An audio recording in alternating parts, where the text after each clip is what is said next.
It's Deborah here from hashtag Deb Talk.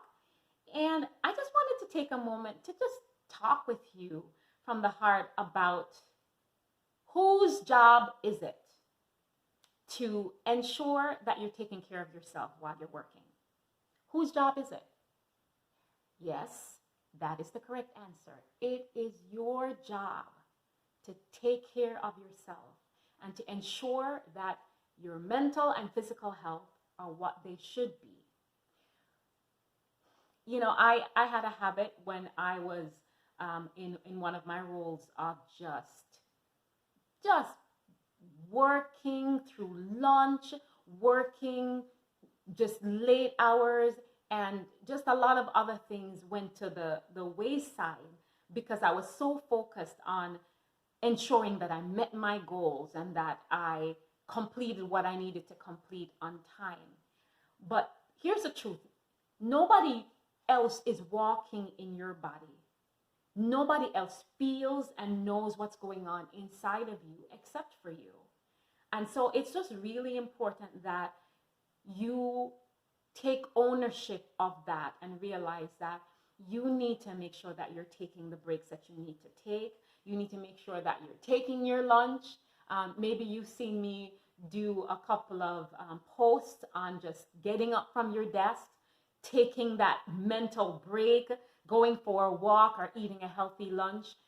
It's important that you do that you manage yourself and that you take the time to make sure that you're getting that break. And, with reference to things like vacations, again, it's just like you go to bed at night and you sleep. Hopefully, you're sleeping. So, and just let me pause there. Sleep is important. So it's important that you take the opportunity, take the time, do whatever it is that you need to do to make sure that you're getting sleep at night so that you can be strong for the next day. Okay, back to my other point. Just like you need sleep at night in order to replenish, in order to heal, in a sense, you need to take time away from work. If you are blessed right now to actually have a job, I know that you're grateful for that. But it's also important that you take a break, take a day off if you can, take a week off if you can, so that you can replenish, because you get tired, you get exhausted. And when that happens, you can't possibly be your best self. Something gives when you're exhausted and when you're tired and when you're burnt out. Sometimes it comes down to the relationship with your direct reports. You find that you may be snapping at people, that you may not be catching all the deadlines like you should be, that your relationship with folks isn't the same, or maybe your relationships at home are struggling as a result of the fact that you're exhausted. I have a couple of friends and relatives that when they're hungry and when they're tired, this is not a good time.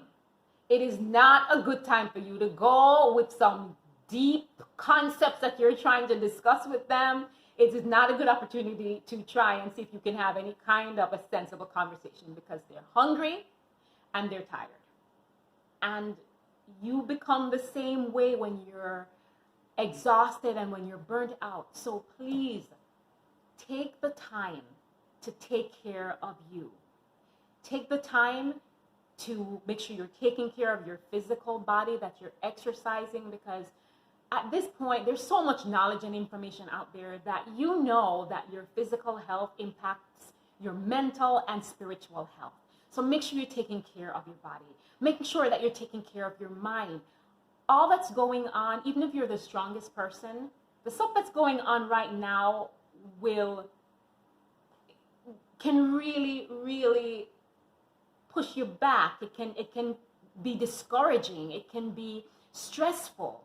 And so just realize that you're not Superwoman. You're not Superman, news flash. So take a moment.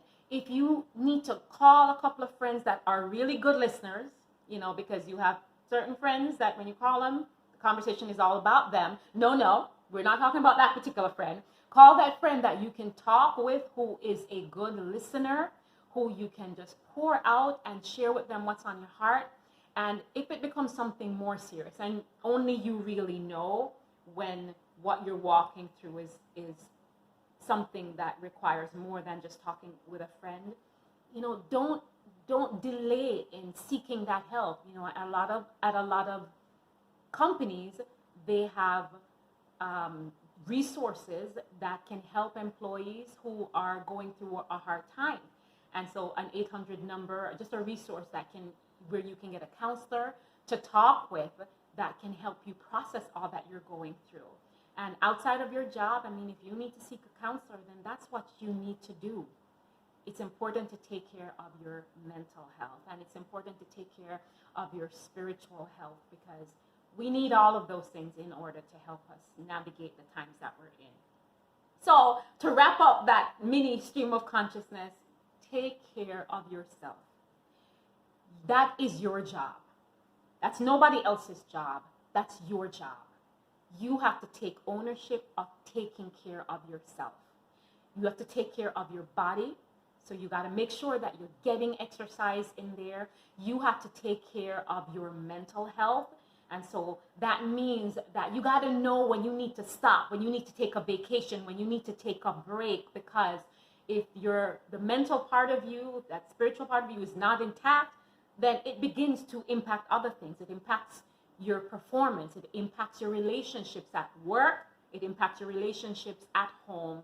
And all of those things are things that we need to support us right now. So just take care of you. That's your job. That is your primary job. Take care of yourself. That's a really important job, because we need you well.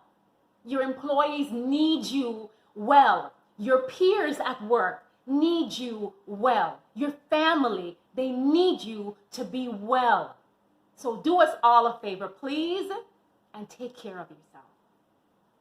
All right, until next time, this is Deborah from #DebTalk. All right, send this to someone that you know needs to hear this message of the fact that they need to take care of themselves. Take care.